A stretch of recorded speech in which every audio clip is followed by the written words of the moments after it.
భీష్మ, ద్రోణ, కృప, అశ్వత్థామ అనేక మంది మహావీరులు సమూహాన్ని ఒక్క అర్జునుడే, భీష్ముడు తక్కువవాడు కాదు, భీష్ముడు, ద్రోణ, కృప, కర్ణ, దుర్యోధన, అశ్వత్థామాది మహావీరులందరినీ అలవోకగా పెద్ద కష్టపడకుండానే అర్జునుడు ఒక్కడే అలవోకగా జయించాడు.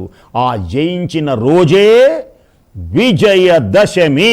ఇప్పుడు మనం విజయలక్ష్మి గురించి చెప్పుకుంటున్నాం. ఆ దశమిని ఏమని పిలుస్తారు?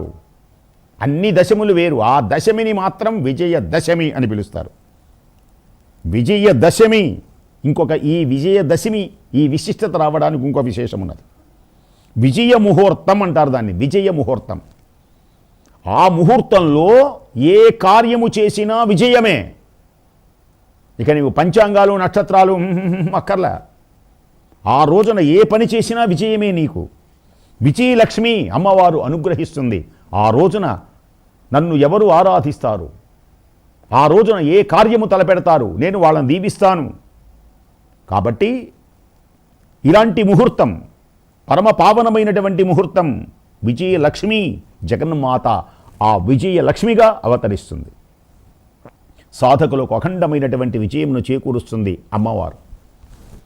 జయం అని ఒకటి ఉన్నది. ఇప్పుడు నేను చెప్పింది ఇంతవరకు ఏం చెప్పాను? విజయం అని చెప్పాను. ఇప్పుడు జయం గురించి చెప్తాను. జయ జయ హే మధుసూదన కామిని జయలక్ష్మి పరిపాలయమాం. జయమునకు విజయమునకు ఇందాక దీవించేటప్పుడు ఏం చేశారు?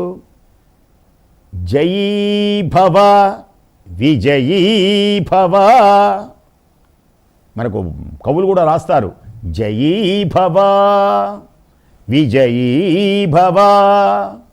ఇంకా ఎందుకు ఎందుకు ఈ జ అంటే రెండు వేరు. జయం వేరు, విజయం వేరు. జయము అంటే బాహ్య శక్తులను జయించటం, అంటే బయట ఉన్న శత్రువులందరినీ జయించడం జయం. విజయము అంటే అంతఃశత్రువులను జయించటం. ఉదాహరణకి హిరణ్యకశ్యపుడు జయం అనుకోండి, ప్రహ్లాదుడు విజయుడు. ప్రహ్లాదుడు ఏం చెప్పాడు? అందరినీ జయించానురా అన్నాడు, జయమును పొందాడు హిరణ్యకశ్యపుడు. అంటే దేవతలను జయించాడు, అందరిని జయించాడు, తనకు ఎదురు లేదు. వీటి వల్ల భగవంతుడు కనపడడు నాన్న. దేనివల్ల కనపడతాడు అంటే నీలో దాగి ఉన్నటువంటి కామ, క్రోధ, లోభ, మోహ, మదమాశ్చర్యములనేటువంటి శత్రువులను ఆరుగురిని జయించు నాన్న, శ్రీహరి నీకు దర్శనమిస్తాడు అన్నాడు. అంటే జయమునకు విజయమునకు కొంచెము తేడా ఉన్నది. అంతఃశత్రువులను జయించడం అని చెబుతుంది విశ్వనిఘంటువు. జయానికి